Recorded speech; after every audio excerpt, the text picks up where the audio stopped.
13 დეკემბერს რუსთავში ქართული გალობის ფესტივალი გაიმართა. ღონისძიებას რუსთავის დრამატულმა თეატრმა უმასპინძლა. ფესტივალი საქართველოს საპატრიარქოს საზოგადოებასთან ურთიერთობის სამსახურისა და რუსთავის მერიის ორგანიზებით ჩატარდა. აღსანიშნავია, რომ საქართველოს მართლმადიდებელი სამოციქულო ეკლესია 13 დეკემბერს წმინდა მოციქულ ანდრია პირველ წოდებულს, წმინდა მეფე ვახტანგ გორგასალს, წმინდა პეტრე პირველ კათოლიკოსსა და წმინდა სამუელ პირველ კათოლიკოსს იხსენიებს.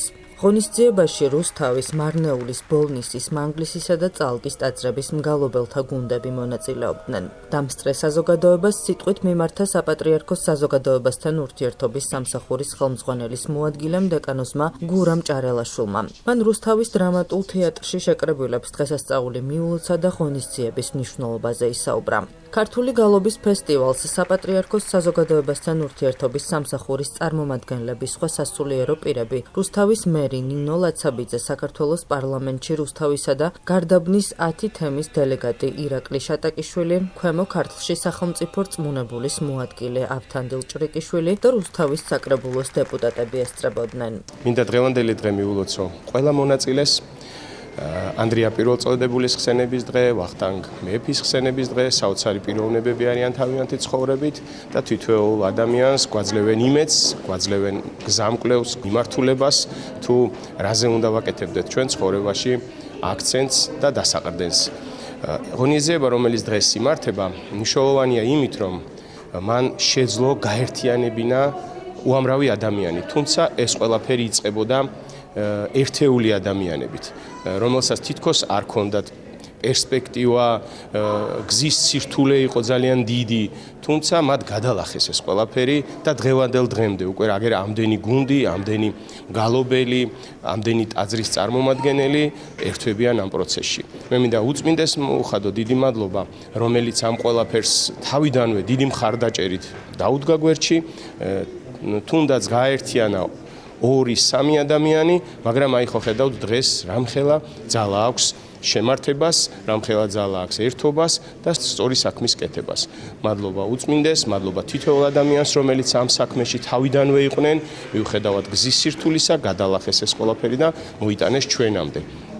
და რა თქმა უნდა, მადლობა ჩვენი რუსთავის მერიის წარმომადგენლებს, ქალბატონ მერს, რომელიც ყოველთვის გვერდში გვიდგას მსგავს წამოწყებებში და ტექნიკურად უზრუნველყოფს ამ ყველაფერს. ძალიან გვახარებს ის ფაქტი, რომ დაარსდა ქართული გალობის ფესტივალი და ამასთან ერთად გვახარებს ის, რომ ეს არის არა მხოლოდ რუსთავისთვის სასიხალო ამბავი, არამედ რაღაცნაირად ისე გამოვიდა, რომ რეგიონი ჩაერთო.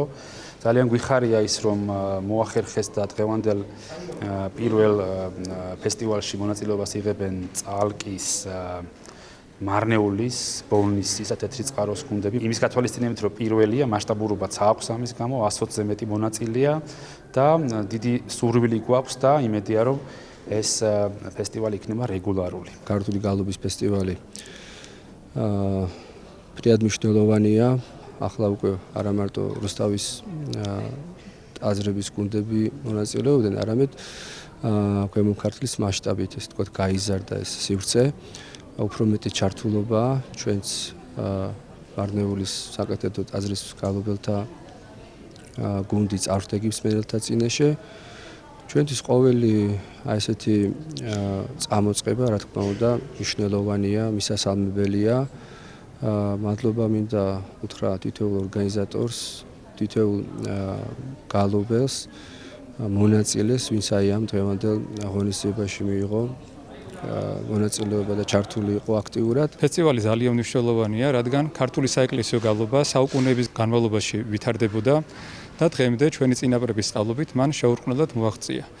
შესაბამისად, ქართული საეკლესიო გალობა გახლავთ პროფესიული მუსიკა, მას საუკუნეების განმავლობაში ჩამოუყალიბდა მისთვის დამახასიათებელი კილოური სტრუქტურა, მისთვის დამახასიათებელი ჰარმონიზაცია და პრაქტიკული შესრულების მანერის პრინციპები. შესაბამისად, მას სჭირდება განსაკუთრებული თანადგომა. დღეს რუსთავმა უმასპინძლა გალობის ფესტივალს, რომელიც ქვემო ქართლის მასშტაბით ჩავატარეთ და მე დარწმუნებული ვარ, ეს ფესტივალი დარჩება როგორც კარგი ტრადიცია ჩვენი ქალაქისთვის. პირველი კონცერტი ჩატარდა 2023 წელს და მონაწილეობდნენ რუსთავის ტაძრების მგალობელთა გუნდები.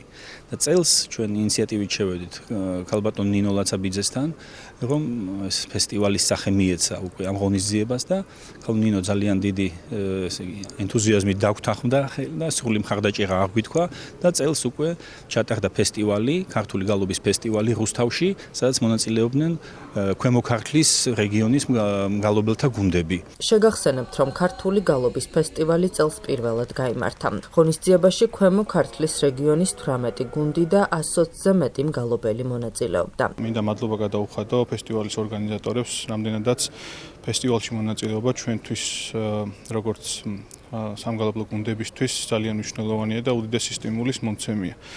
რადგან გარდა იმისა, რომ ჩვენ ტაძარში მოღვაწეობთ და ტაძარში ვასრულებთ საგალობელს, ასევე მნიშვნელოვანია ქართული საგალობლების პოპულარიზაცია და ეს ფესტივალი კიდევ ერთი საშუალებაა ამისთვის, რომ ფართო საზოგადოებასაც ვაჩვენოთ ის საგალობლები, რომლებიც ჩვენმა წინაპრებმა დაგვიტოვეს და შემოგვინახეს.